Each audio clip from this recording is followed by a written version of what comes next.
परम पूज्य आचार्य भगवान ने एक हाइकू लिखा है।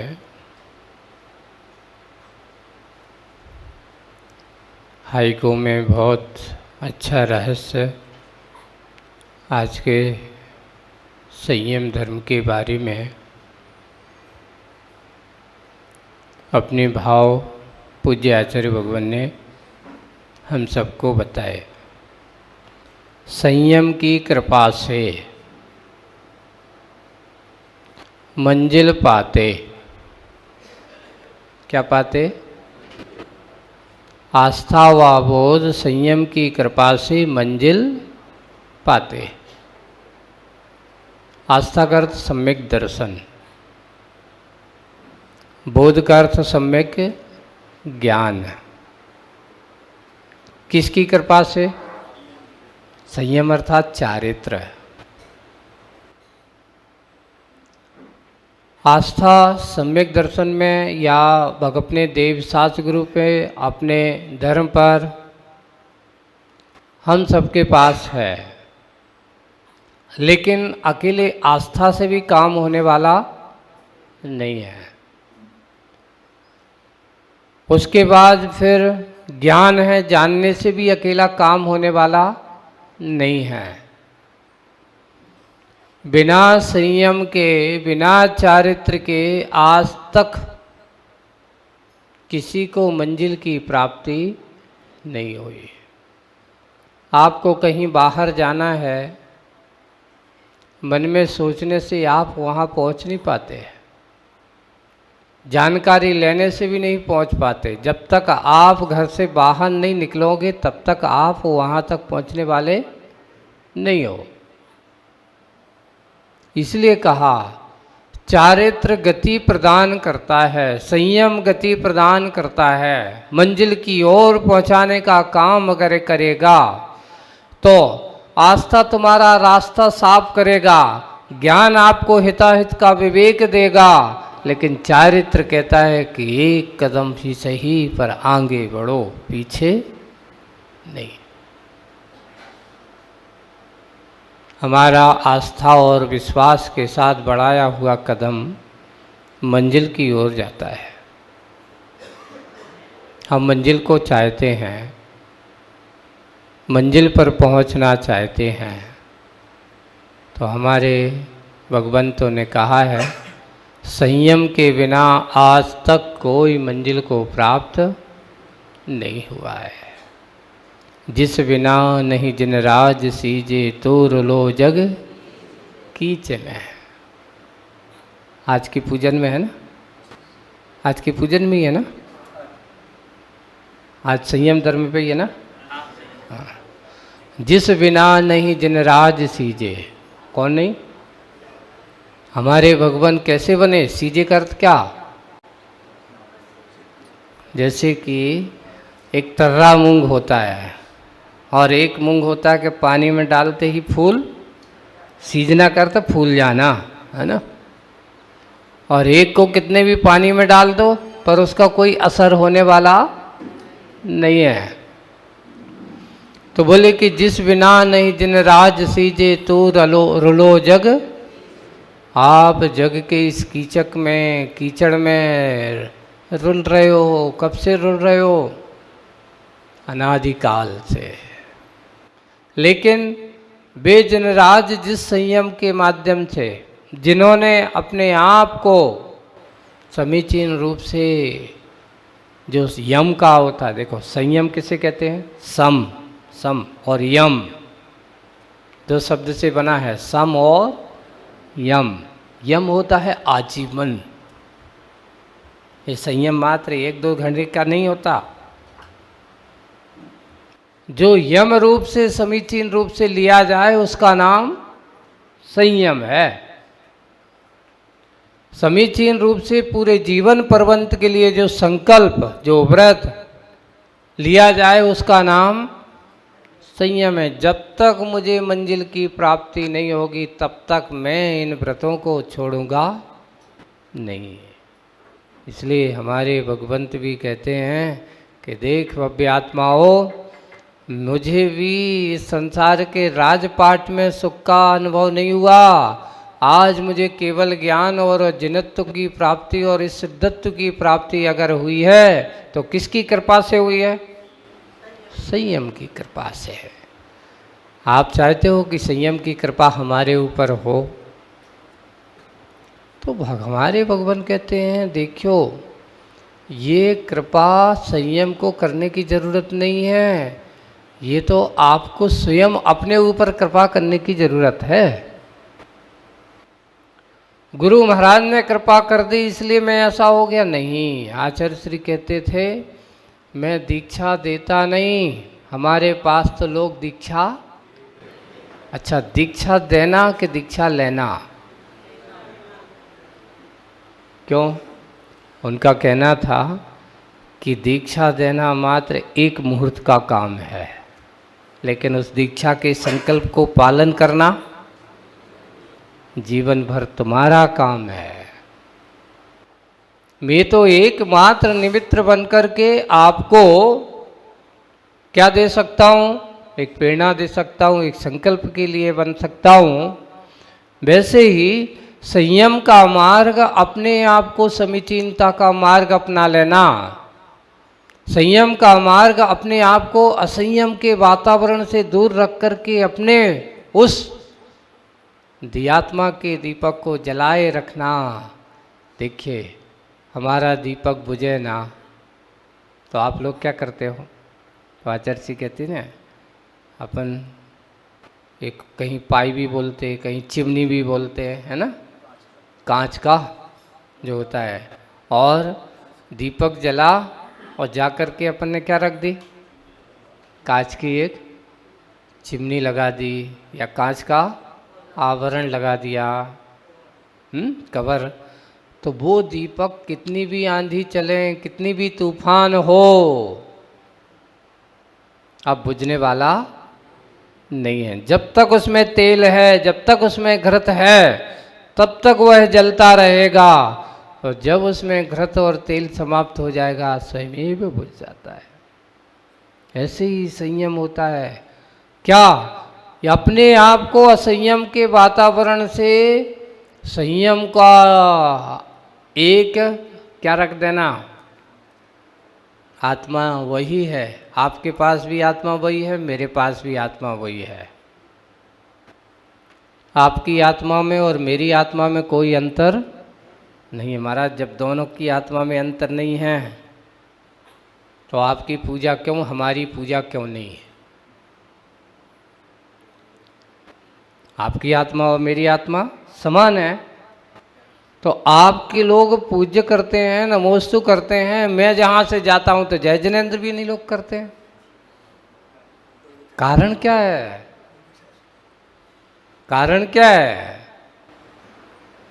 अंतर इतना है कि एक के पास संकल्प संयम है और दूसरे के पास क्या हो गया?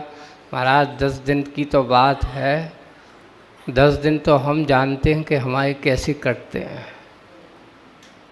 एक और है, सुनो।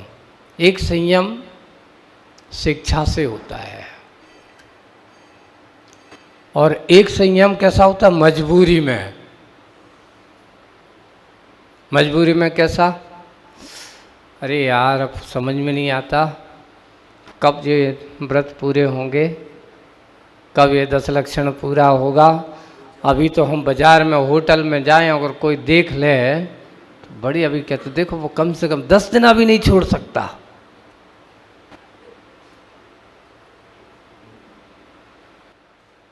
ये आदमी है, उसको डर है, यानी वो अपनी बेइज्जती के कारण से, मजबूरी के कारण से जो होटल में नहीं जा रहा, पर मन से तो अभी भी कहाँ जा रहा है?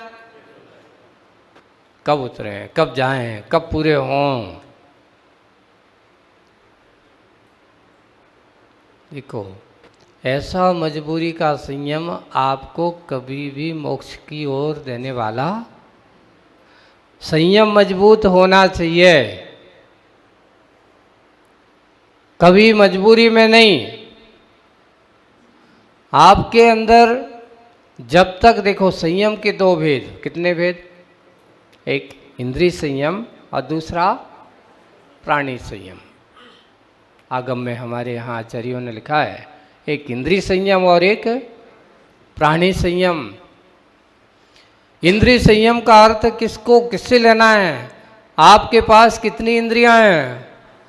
एक नहीं, पूरी की पूरी। और ऊपर से इनका एक कंट्रोलर, सबसे ऊपर इनको सब कुछ काम कराने वाला एक मन वाले भी तुम हो, पांचों इंद्रिय वाले तुम हो, है ना। ये इंद्रियां आपके पास हैं, आपके पास संयम है कि नहीं है? इंद्रिय संयम है। कल मैंने बताया था कि घोड़े पर लगाम लगाते हैं। लगाम में कितनी रस्सी होती है?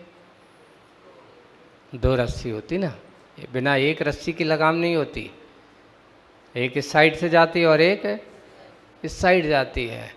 लेकिन आप कहो महाराज ये बताओ, लगाम लगाना अच्छी बात है कि बुरी बात है? महाराज किसी को खाने पीने पर प्रतिबंध लगाना ये ठीक है? अरे खाना दो।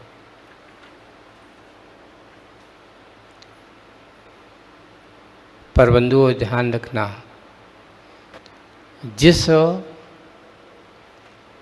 व्यक्ति की अपने मन पर लगाम ना हो तो बेलगाम हो जाता है। कैसा हो जाता है? ये हमारा जो मन रूपी जो घोड़ा है ना, मन रूपी घोड़े पर अगर तुमने अंकुश नहीं लगाया तो वो निरंकुश हो जाएगा। आपको ना जाने कहाँ किस गति में कौन से कहाँ पटक दे। आपको एक बहुत अच्छा उदाहरण सुना रहा हूँ। 3 व्यक्ति हैं और 3 व्यक्ति घोड़े पर बैठे हैं और घोड़े वो हैं विशेष तेज गति से दौड़ने वाले हैं, बहुत तेज गति से, तीव्र गति से दौड़ने वाले हैं। प्रतिस्पर्धा रखी गई कि कौन कैसे इन घोड़ों को कंट्रोल करता है।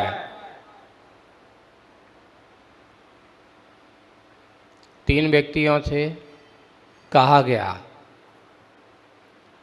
पहला व्यक्ति ने घोड़े पर बैठा है, बेलगाम चलता जा रहा है। वो डर रहा है कि पता नहीं अब क्या होगा, कुछ समझ में नहीं आ रहा है। वो घोड़े की लगाम जितनी खींचता है और घोड़ा क्या हो रहा है? तेज बढ़ता चला जा रहा है, बढ़ता चला जा रहा है।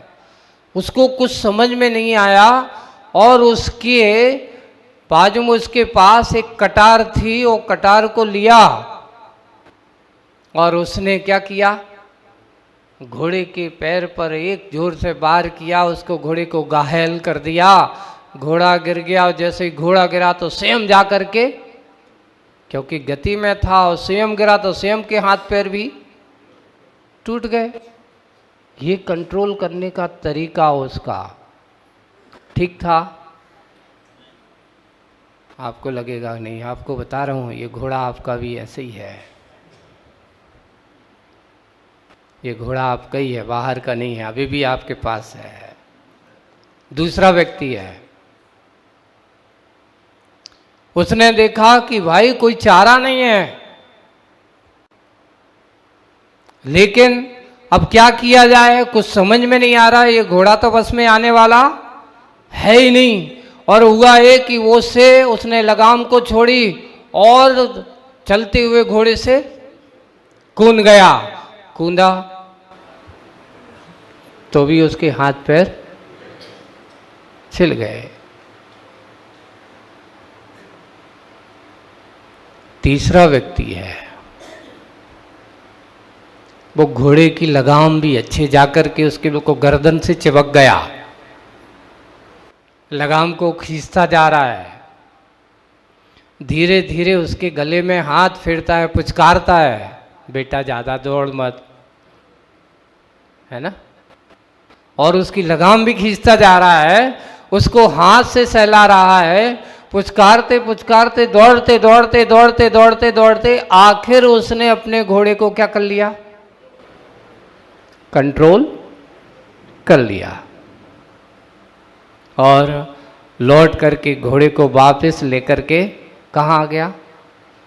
जो स्पर्धा वाले जिनने कहा था उससे पूछा कि भाई एक ने तो हाथ पैर तोड़ लिए, दूसरा भी कूद करके गया और एक का तो घोड़ा का पता ही नहीं, एक के घोड़ा को तो उसने घायल कर दिया तो वो तो चला गया। दूसरा जो था कुछ जो कूद गया, अब क्या करें? और तीसरा कहता है कि नहीं, मैंने कहा पुरुषार्थ करो, इसको वश में करना है, इसके अनुसार नहीं चलना। तीसरा उसको वश में करने के लिए उसको धीरे धीरे से पुचकारता हुआ वापस करके लेकर के आ गया। सब जनों ने कहा वाह बहुत अच्छा, आप सफल हो गए आज की प्रतियोगिता में, आपको मंजिल पर पहुंचने में सफलता मिल गई है। अब वो घोड़ा कौन है? तो बोले कि व्यक्ति का मन का घोड़ा दौड़ता है, असंयम के मार्ग पर दौड़ता है। गति कहाँ होती है?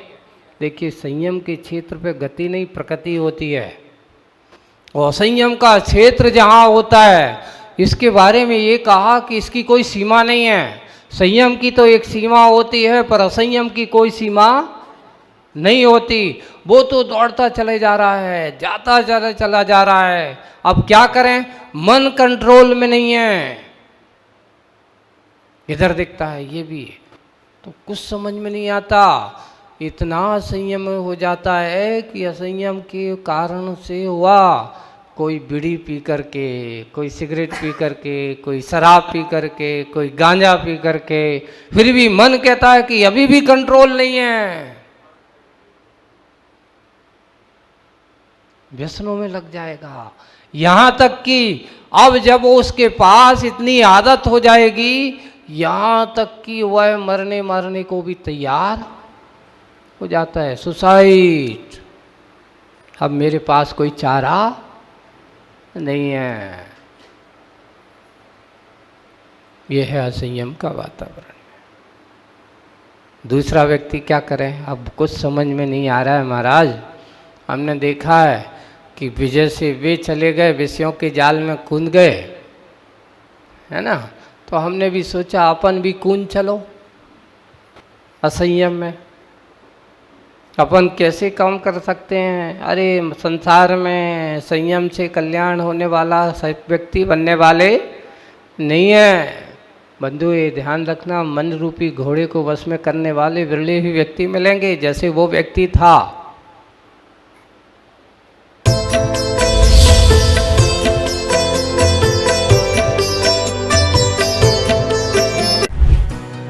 अब मीडिया और रिपोर्टिंग की दुनिया में आप भी बना सकते हैं